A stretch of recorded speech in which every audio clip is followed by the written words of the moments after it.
Assalamualaikum warahmatullahi wabarakatuh. Sebelumnya perkenalkan, nama saya Ilham Hambali Akbar dengan NPM 241000 dari kelas D. Di sini saya akan mempresentasikan materi yang berjudul fenomena cancel culture dan ujaran kebencian dalam perspektif sosiologi hukum. Jadi topik ini saya pilih dikarenakan perkembangan teknologi dan media sosial saat ini sangat mempengaruhi cara masyarakat berinteraksi dan menilai suatu peristiwa. Melalui media sosial, masyarakat dapat dengan mudah menyampaikan pendapat, kritik, maupun penilaian terhadap tindakan seseorang, terutama terhadap tokoh publik. Dalam kondisi tersebut, muncul fenomena yang dikenal dengan istilah cancel culture, yaitu tindakan masyarakat untuk memboikot atau menolak seseorang secara sosial karena dianggap melakukan kesalahan atau melanggar norma yang berlaku. Fenomena ini sering kali juga disertai dengan munculnya jajaran kebencian di media sosial. Oleh karena itu, fenomena ini menarik nih untuk kita kaji gitu. Dikarenakan berkaitan dengan hubungan hukum, norma sosial, serta perilaku masyarakat dalam kehidupan sehari-hari. Perkembangan teknologi informasi dan komunikasi, khususnya media sosial, telah membawa perubahan besar dalam kehidupan masyarakat. Saat ini, masyarakat dapat dengan mudah menyampaikan pendapat, kritik, maupun penilaian terhadap suatu peristiwa melalui berbagai platform media sosial, apapun itu. Kemudahan dalam menyampaikan opini tersebut kemudian memunculkan fenomena yang dikenal dengan istilah cancel culture. Fenomena ini terjadi ketika masyarakat secara bersama-sama memberikan kritik, penolakan, pendapat, bahkan melakukan boikot terhadap seseorang yang dianggap melakukan kesalahan atau tindakan yang tidak sesuai dengan norma sosial.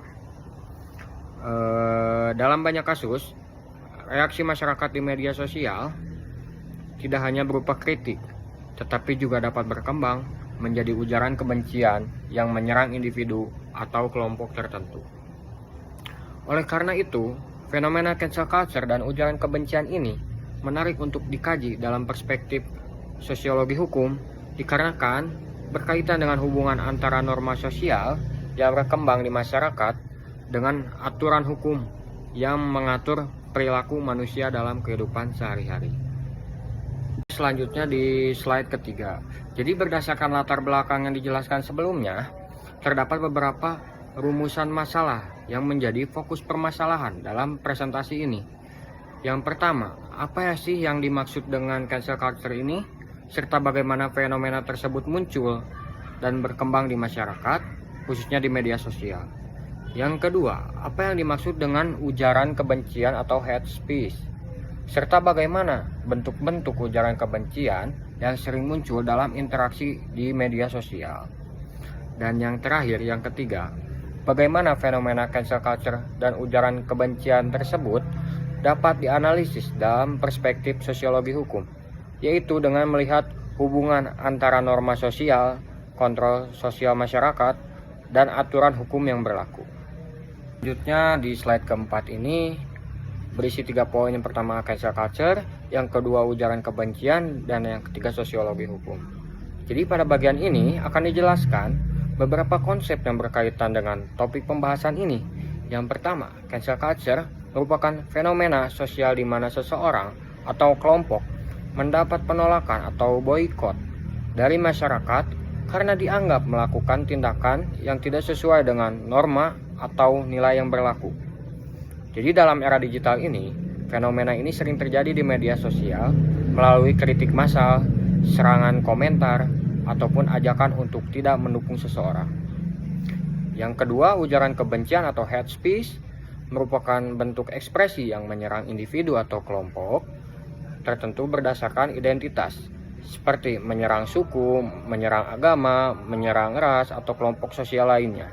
Ujaran kebencian ini juga dapat menimbulkan konflik sosial serta berdampak negatif terhadap kehidupan yang bermasyarakat. Selanjutnya, poin yang ketiga, sosiologi hukum. Jadi, sosiologi hukum ini merupakan cabang ilmu yang mempelajari hubungan antara hukum dan perilaku masyarakat. Melalui perspektif sosiologi hukum, kita dapat melihat bagaimana norma sosial, nilai-nilai masyarakat, serta opini publik dapat mempengaruhi cara hukum bekerja dalam kehidupan sosial. Kita selanjutnya ke slide PPT kelima. Jadi fenomena cancel culture ini banyak terjadi di media sosial karena penyebaran informasi yang sangat cepat. Melalui berbagai platform seperti Instagram, X, Facebook, maupun TikTok, masyarakat dengan mudah mengetahui suatu peristiwa dan langsung memberikan reaksi terhadap peristiwa tersebut. Reaksi masyarakat biasanya berupa kritikan, kecaman, bahkan ajakan untuk memboikot seseorang yang dianggap melakukan kesalahan. Dalam beberapa kasus, reaksi tersebut dilakukan secara massal oleh banyak pengguna media sosial sehingga menimbulkan tekanan sosial yang sangat besar terhadap individu yang menjadi sasaran.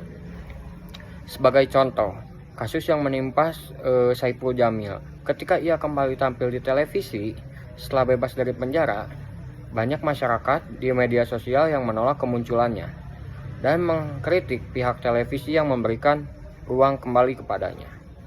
Contoh lainnya juga adalah kasus Jering Said yang sempat menjadi perbincangan publik dikarenakan pernyataan di media sosial yang dianggap kontroversial. Reaksi dari masyarakat itu sangat besar, mulai dari kritikan sehingga serangan komentar di media sosial. Dari contoh tersebut dapat dilihatlah bahwasanya media sosial dapat menjadi ruang bagi masyarakat untuk memberikan penilaian atau sanksi sosial terhadap seseorang. Namun dalam beberapa kasus tersebut juga dapat berkembang menjadi ujaran kebencian. Oke, kita lanjut ke slide ke-6. Jadi jika dilihat dari perspektif sosiologi hukum, fenomena cancel culture ini dapat dipahami sebagai salah satu bentuk kontrol sosial yang dilakukan oleh masyarakat terhadap perilaku individu yang dianggap menyimpang dari norma-norma yang berlaku. Dalam kehidupan sosial, masyarakat memang memiliki peran untuk menjaga nilai dan norma melalui berbagai bentuk kontrol sosial, baik yang bersifat formal maupun bersifat informal. Cancel culture dapat dikategorikan sebagai bentuk sanksi sosial informal dikarenakan muncul dari reaksi masyarakat tanpa melalui proses hukum yang resmi. Namun demikian, fenomena ini juga memiliki dampak negatif apabila dilakukan secara berlebihan. Dalam beberapa kasus, reaksi masyarakat di media sosial itu tidak hanya berupa kritik, tetapi juga berkembang menjadi ujaran kebencian, penghinaan, atau bahkan serangan terhadap kehidupan pribadi seseorang. Apabila hal tersebut terjadi, maka tindakan tersebut dapat bertentangan dengan norma hukum yang berlaku.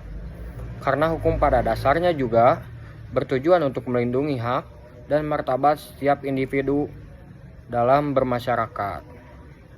Oke, selanjutnya kita ke slide 7, yaitu kesimpulan. Jadi berdasarkan pembahasan yang dijelaskan sebelumnya, teman-teman, dapat disimpulkan bahwasanya cancel culture ini merupakan fenomena sosial yang sangat berkembang pesat di era digital, terutama media sosial seperti X, Instagram, dan lain-lain. Jadi melalui media sosial ini, masyarakat dapat dengan cepat memberikan penilaian, kritik, maupun penolakan, bahkan penghinaan terhadap seseorang yang dianggap melakukan kesalahan atau melanggar norma yang berlaku. Fenomena cancel culture ini dalam banyak kasus juga berkaitan dengan munculnya ujaran kebencian di ruang publik digital.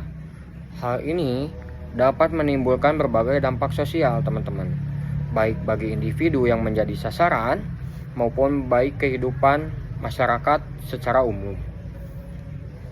Selanjutnya, jika dilihat dari perspektif sosiologi hukum, fenomena ini juga menunjukkan adanya hubungan yang erat antara norma sosial yang berkembang di masyarakat dengan aturan hukum yang mengatur perilaku manusia. Oleh karena itu, teman-teman, dalam menyikapi fenomena cancel culture ini, masyarakat tetap perlu memperhatikan norma hukum dan etika agar tidak menimbulkan pelanggaran hukum ataupun merugikan pihak-pihak yang lain.